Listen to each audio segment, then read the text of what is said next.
PSG가 공식 홈페이지를 통해서 루이스 엘리케 감독, 아슈라프 하키미, 비티냐, 누누 멘데스의 재계약을 발표했습니다. PSG는 우리는 엘리케 감독과 2027년까지 계약을 연장했다. 하키미, 비티냐, 멘데스는 2029년까지 재계약을 체결했다고 전했습니다. 이번 재계약으로 PSG는 대부분의 핵심 전력을 2028년 여름까지 보유할 수 있게 됐습니다. 주전급 자원 중에서 2028년 이전에 계약이 종료되는 선수는 2026년에 만료되는 잔루이지 돈나룸마와 2027년에 끝나는 파비앙 루이즈뿐입니다. 두 선수를 제외한 주전급 자원들은 모두 2028년 혹은 2029년까지 PSG 선수로 뜁니다. 이강인은 2028년까지 계약된 선수 중 하나입니다. PSG와 재계약을 체결한 세 선수의 중요성은 말로 다 설명이 불가능할 정도인데요. 풀백의 중요성이 날이 갈수록 중요해지는 현대축구에서 하키미와 멘데스를 잡은 건 매우 크다는 평가입니다. 하키미는 지난 시즌부터 유럽 최고의 풀백으로 인정받고 있으며 멘데스는 부상을 털고 돌아와 PSG의 왼쪽을 탄탄하게 지켜주고 있습니다. 핵심 미드필더인 비티냐도 마찬가지인데요. 현재 비티냐만큼 중원에서 사령관 역할을 해줄 수 있는 선수는 전 세계에 많지 않다는 평가입니다. 엘리케 감독의 전술 구현에서 매우 중요한 풀백과 수비형 미드필더를 잡았기 때문에 PSG는 후방부터 전방으로 이어지는 코어라인이 앞으로 3년 동안은 탄탄하게 지켜질 것으로 예상됩니다. PSG가 가지고 있는 목표는 딱 하나뿐입니다. 이미 프랑스에서는 적수가 없는 PSG이기에 유럽 최정상으로 인정받을 수 있는 유럽축구연맹 챔피언스리그 트로피를 원하고 있습니다. 킬리안 음바페가 레알 마드리드로 떠나면서 슈퍼스타는 잃었지만 PSG는 이제 조직력을 앞세워 UCL 트로피를 노리겠다는 계획입니다. 슈퍼스타 위주의 영입에서 벗어나 팀에 융화되고 조직력을 올려줄 수 있는 어리고 유망한 자원을 집중적으로 영입하는 중입니다. 이강인도 이러한 방향성에서 영입된 선수 중 하나입니다. 핵심 자원들을 모두 붙잡았기 때문에 당분간 PSG는 전력 유출에 대해서 크게 걱정할 거리가 사라졌습니다. B클럽들에게 있어서 핵심 선수 지키기는 매우 스트레스 받는 작업 중 하나지만 PSG는 전력 보강에만 집중할 수 있는 환경을 마련한 셈인데요. 엘리케 감독의 힘을 실어주기 위해서 2027년까지 재계약한 것도 이러한 방향성의 일환입니다. PSG는 여전히 스트라이커 자원이 약하다는 평가를 받지만 엘리케 감독은 제로톱 전술로 밀고 가는 중입니다. 최근에 우스망 덴벨레가 새로운 역할에서 기량이 터지면서 PSG의 걱정을 덜어주고 있습니다. 이강인과 함께 UCL 트로피를 노리려는 PSG의 계획이 차근차근 진행 중입니다. 여기에 이강인의 가장 강력한 경쟁자 프랑스의 초신성 두뇌의 이적설이 화제가 되고 있습니다.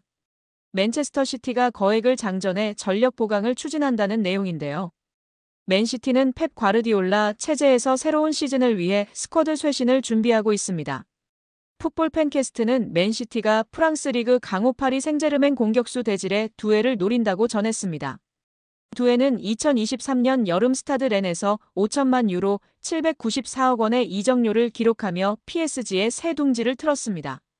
현재 19세의 어린 나이에도 스피드, 민첩성, 드리블 기술이 뛰어나다는 평가를 받고 있습니다. 브라질을 포함해 유럽에서 그를 넥스트 네이마르라 부르고 있습니다. 두에는 이번 시즌 공식 모든 대회에서 39경기에 출전해 7골 11도움을 기록 중인데요. 같은 포지션을 소화할 수 있는 이강인을 밀어낸 상황입니다. 최근에는 네이션스 리그에서 크로아티아와 맞붙는 프랑스 대표팀에 처음 발탁되며 능력을 인정받고 있습니다. 매체는 맨시티가 이 젊은 재능을 확보하기 위해 9천만 유로 약 1,430억 원의 영입 제안을 준비하고 있다.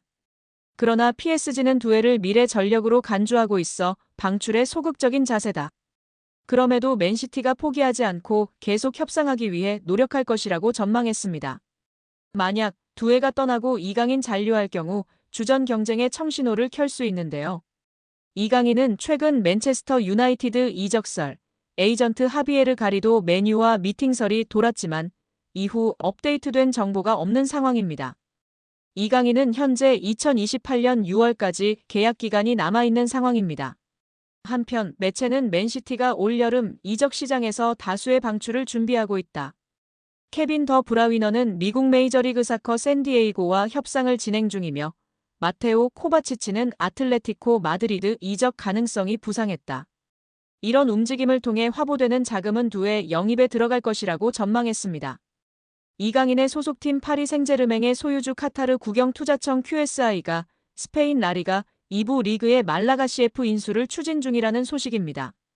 만약 QSI가 말라가 인수에 성공할 경우 PSG 선수들이 말라가로 임대될 가능성이 적지 않습니다. 소유주가 같은 구단 간 선수 임대가 생각보다 흔한 일이기 때문인데요. 최근 소속팀 내 주전 경쟁에서 밀려났다는 평가를 듣고 있는 이강인이 출전 시간을 확보하기 위해 말라가로 임대를 떠날 가능성 역시 열리게 되는 것입니다. 프랑스 유력 매체 레퀴프는 PSG의 대주주인 QSI가 스페인 2부 리그에 속한 말라가를 인수할 수 있다며 양측은 약 1억 유로, 약 1,582억 원으로 추정되는 계약 조건을 두고 막바지 협상을 진행하고 있으며 관계자들은 결론이 빨리 나오길 기대 중이라고 보도했습니다.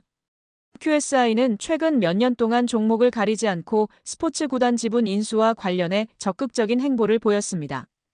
이들은 지난 2023년 미국 프로농구의 워싱턴 위저즈의 지분을 인수했고 2024년에는 아우디 F1 팀의 지분을 인수하는 데 성공하기도 했습니다. 레퀴프는 말라가는 현재 스페인 호텔 및 부동산 회사인 블루베이와 카타르의 사업가 압둘라 알타니가 소유하고 있으나 법정 관리에 놓인 상태라면서 QSI는 말라가를 인수해 축구 외에도 스포츠 전반에서의 활동을 확대하게 된다고 했습니다. 매체는 그러면서 QSI가 말라가에 관심을 갖는 이유는 여러 가지가 있다며 말라가가 2030 국제축구연맹 피파 월드컵이 개최되는 도시 중 하나가 될 예정이며 QSI가 말라가 인수를 통해 스페인에서 6번째로 규모가 큰 도시인 말라가 시장을 공략할 기회를 갖게 된다고 설명했습니다. 레퀴프에 따르면 QSI의 대변인은 QSI는 현재 유럽과 아메리카 지역에서 다양한 투자 기회를 검토하고 있다며 QSI가 스포츠 구단 지분 인수에 적극적으로 나서고 있는 이유를 밝혔습니다. 레퀴프는 QSI가 말라가 인수에 성공할 경우 이것이 PSG에도 영향을 미칠 것이라고 내다봤는데요.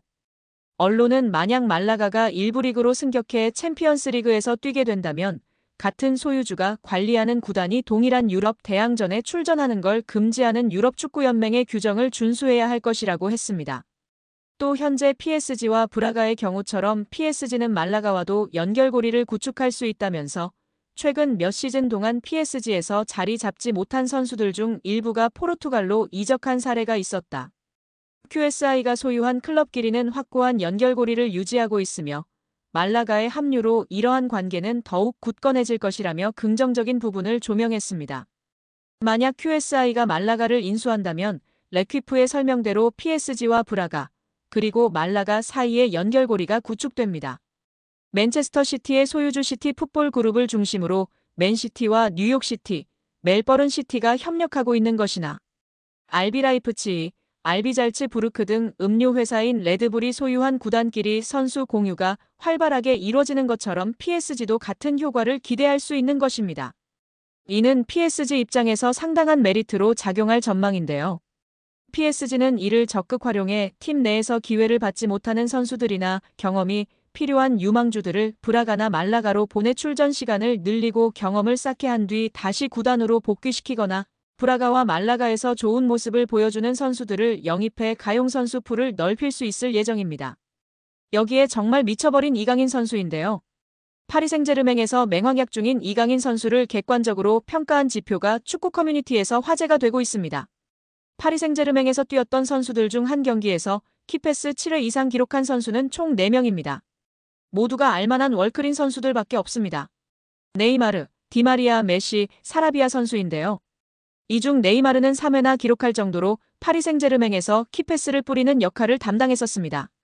그리고 이제 이강인 선수가 추가되었습니다. 심지어 이번 시즌만 2번째입니다. 지난 2024년 시즌에서 키패스 7개를 기록했고 올 시즌 생테티엔전에서 키패스 7개를 기록하며 네이마르 선수에 이어 2번째로 많은 한 경기 키패스 7회 기록 선수가 되었습니다. 여기에 유럽 5대 리그 출전 시간 800분 이상 선수들 중 키패스 순위에 이강인 선수가 오르며 화제입니다. 무려 2위입니다. 출전 시간 800분 이상 선수들 중 90분 당 키패스 개수 환산 시 이강인 선수가 3.6개로 2위에 랭크되었습니다. 1위는 알렉스 베나 선수로 3.8개이며 3위는 근소한 차이로 3.5개로 하피냐 선수가 랭크되어 있습니다.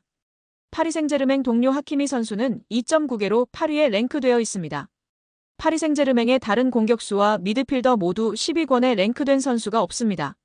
창조적이며 공격적인 키패스를 넣어주는 선수는 이강인 선수가 단연 으뜸이라는 사실이 증명되고 있으며 오히려 동료 선수들이 받아먹어줬다면 이강인 선수의 도움 공격 포인트가 지금보다 훨씬 높았을 것입니다.